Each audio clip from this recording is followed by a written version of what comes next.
Hoje estamos na companhia de um bom vinho. E se você está assistindo esse podcast em um momento que você pode tomar um vinho, bora brindar comigo. Mas se você está vendo ou ouvindo esse podcast de manhã, é melhor tomar um cafezinho ou um chazinho. Eu já ouvi diversas vezes que a gente não tem que olhar para trás e só para frente se a gente quer vencer na vida. Mas em contrapartida fica sempre o questionamento: e como é que eu faço para lembrar das minhas raízes? Por muito tempo, essa fala de não olhar para trás e só seguir para frente, só fazer coisas no hoje e não pensar muito no ontem, porque o ontem também pode gerar ansiedade, isso me fez ter um medo do futuro. E ao invés de gerar uma ansiedade por medo do passado, gerou uma ansiedade por medo do futuro. E agora, eis-me aqui, transformando a minha dor em mais um episódio, pra gente refletir junto. O fato é que eu comecei a pensar recentemente que olhar para trás talvez não seja tão doloroso assim e talvez não seja tão ruim. Pode ser, na verdade, muito inspirador e muito empoderador. Isso porque, em algum momento da minha vida, eu pensava no passado e chorava muito. Tinha muita saudade, tinha muito medo, doía. Pensar que eu poderia ter feito tal coisa diferente, pensar que eu poderia ter dito menos não para algumas coisas. Porque quando eu olho assim para minha adolescência, eu falei muito não, porque eu tinha muito medo. Eu não enfrentei os meus pais, eu não fui essa adolescente que fugia de casa, era super rebelde. Eu não fui essa adolescente. Pelo contrário, a única vez que eu tentei fazer isso de ir para uma festa sem que a minha mãe e meu pai soubessem, uma amiga passou muito mal, deu PT, a gente tinha só 14 anos, a gente nem deveria estar numa festa que servia bebida para menores de idade e deu muito ruim porque teve polícia, enfim. Eu comecei a sair, a beber um vinho, a ter, assim, uns momentos de loucura depois dos 20 anos. Assim, eu não sei dizer, porque alguns valores estão tão ao contrário. Eu vejo tanto adolescente, tipo, viralizando na internet porque bebe bebida alcoólica doidada, sabe? Os valores estão muito estranhos. Eu não fui essa pessoa. E às vezes eu fico me pensando, assim, quando eu olho pro passado, se eu deveria ter enfrentado mais os meus pais, deveria ter vivido mais. Porque agora a gente começa a ouvir um discurso de que o mundo tá em ebulição, a gente não tem mais tanto tempo de vida quanto antes. Isso dá um pouco de susto, eu confesso. Mas, recentemente mesmo, assim, de uns 2 meses pra cá, eu comecei a pensar, por que quando eu olho pra trás eu só penso em dor e saudade e no que eu não deveria ter feito ou o que eu deveria ter feito diferente? O fato é que eu não tô olhando pra trás da maneira correta. A gente deveria olhar mais para o nosso passado e comparar com o hoje. Quem você é hoje e quem era você em 2019. Eu falo 2019 porque é um antes da pandemia. E a pandemia foi realmente um divisor de águas para a humanidade, né? Pelo menos para mim, assim, eu sinto que o tempo mudou muito.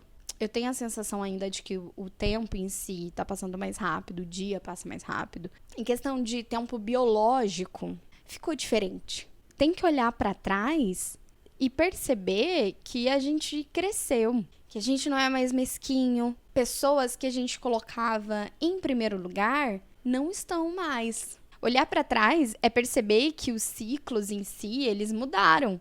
E quando você percebe isso, vem tudo que eu falei já em episódios atrás, sabe? A compreensão da maturidade, a compreensão de que a gente realmente é independente. A gente está em um tempo na sociedade que as pessoas podem fazer faculdade e de uma forma muito fácil. E olha, eu tô indo para um ambiente muito amplo.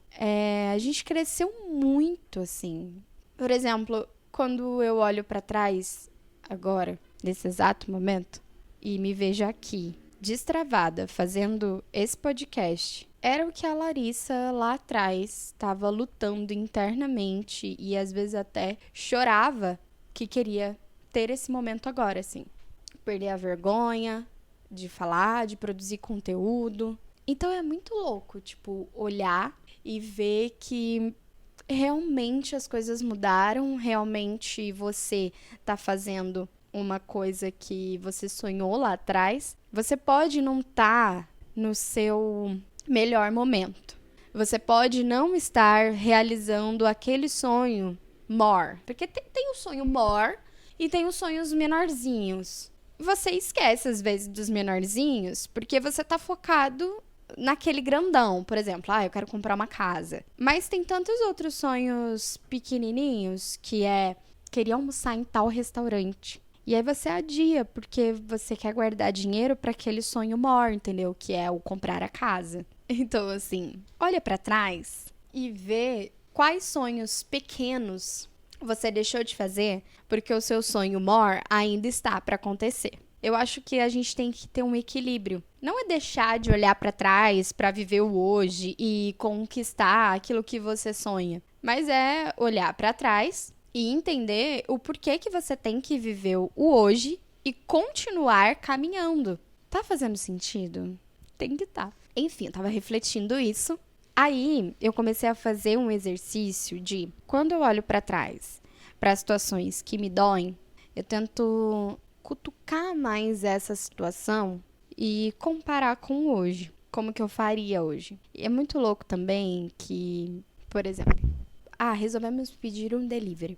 E eu sou muito decidida no que eu quero, assim. Então, eu quero comer um hambúrguer. Mas, se eu tô com mais pessoas, essas pessoas de repente não querem comer um hambúrguer. Eu fico ali fazendo uma leve manipulação para que as pessoas resolvam comprar o hambúrguer também. E esses dias o meu namorado jogou isso na minha cara.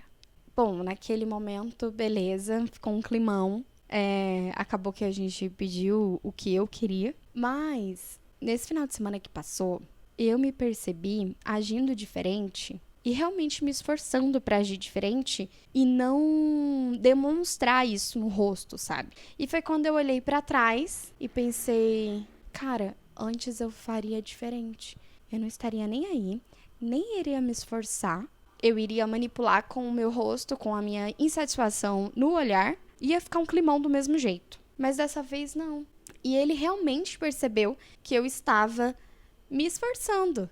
De verdade, de coração, eu gostei muito de ter me esforçado para fazer diferente. Porque o mundo não gira só sobre mim, o mundo não gira só sobre aquilo que eu quero comer. Quando eu tô sozinha aqui em casa, eu posso escolher o que eu quiser. Por que não, quando eu estiver com alguém, deixar que as pessoas escolham? Mas quando eu olho para trás em algumas situações que hoje eu consigo ter um pensamento coletivo que antes eu não conseguia, eu fico tão feliz. E eu me encorajo. E aí você pode estar pensando assim, Larissa, mas isso faz parte da sua personalidade, de quem você é. só que, gente, a gente vive em sociedade.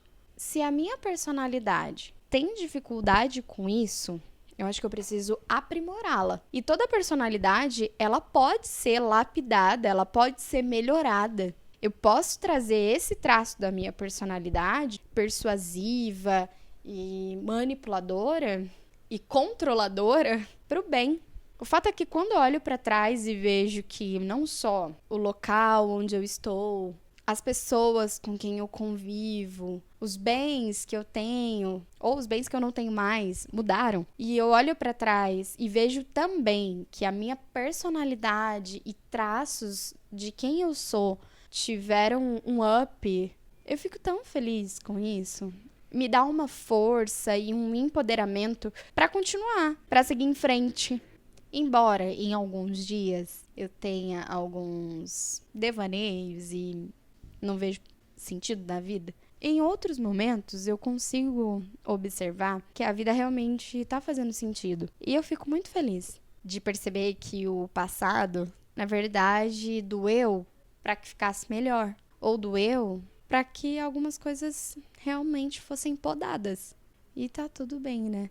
Quem disse que olhar para trás é ruim?